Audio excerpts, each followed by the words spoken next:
Hello everyone, welcome to my channel Miraculous Taxes, the platform of learning and knowledge। आज की video में हम बात करेंगे म्यूचुअल फंड इन्वेस्टमेंट की टैक्सेशन पर, वो भी एनआरआईज़ के केस में। इनकम टैक्स एक्ट 1961 के अकॉर्डिंग म्यूचुअल फंड्स पर टैक्स तब लगता है जब आप म्यूचुअल फंड्स यूनिट को सेल करते हो। सेल करने पर या तो आपको प्रॉफिट होता है जिसको कैपिटल गेन कहते हैं, या फिर लॉस होता है जिसको कैपिटल लॉस कहते हैं, और इस पर लगता है income tax on the basis of applicable rates.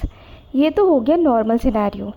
But उस केस में क्या होगा जब कोई person mutual fund units purchase करता है जब वो इंडिया में रेसिडेंट है और कुछ टाइम बाद किसी दूसरी कंट्री चला जाता है और इंडिया में नॉन रेसिडेंट बन जाता है। चलिए इसको ठीक से समझते हैं एक एग्ज़ाम्पल के थ्रू। मिस्टर देशमुख ने 3 साल पहले म्यूचुअल फंड्स में इन्वेस्ट किया था जब वो इंडिया में ही रहते थे। उसके बाद वो कनाडा में सेटल हो गए क्योंकि उन्हें एक अच्छी सी जॉब मिल गई वहाँ।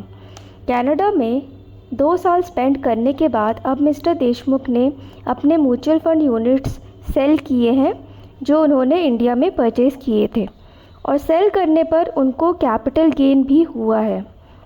लेकिन मिस्टर देशमुख को किसी ने कह दिया कि क्योंकि वो एक एनआरआई है उनको इस कैपिटल गेन पर कोई भी टैक्स पे नहीं करना होगा। जब मिस्टर देशमुख मिराकुलस टैक्सेस के पास आए तब हमने उनको बताया कि ऐसा जिसने भी कहा है उसने गलत बताया। मिस्टर देशमुख ने म्यूचुअल फंड यूनिट्स परचेज़ किए थे इंडिया में, तो ये यूनिट्स इंडिया में कैपिटल एसेट्स माने जाएंगे, और इन यूनिट्स को सेल करने पर जो भी कैपिटल गेन हुआ है उस पर टैक्स भी पे करना होगा इंडिया में।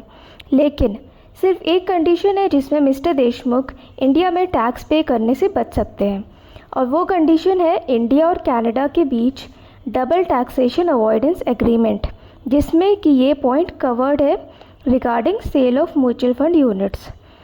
DTAA का बेनिफिट लेने के लिए मिस्टर देशमुख को DTAA एग्जेम्पशन की डिटेल्स रिपोर्ट करनी होंगी इंडिया में ITR फाइल करके, और साथ ही साथ कनाडा का रेसिडेंसी सर्टिफिकेट भी प्रोवाइड करना होगा।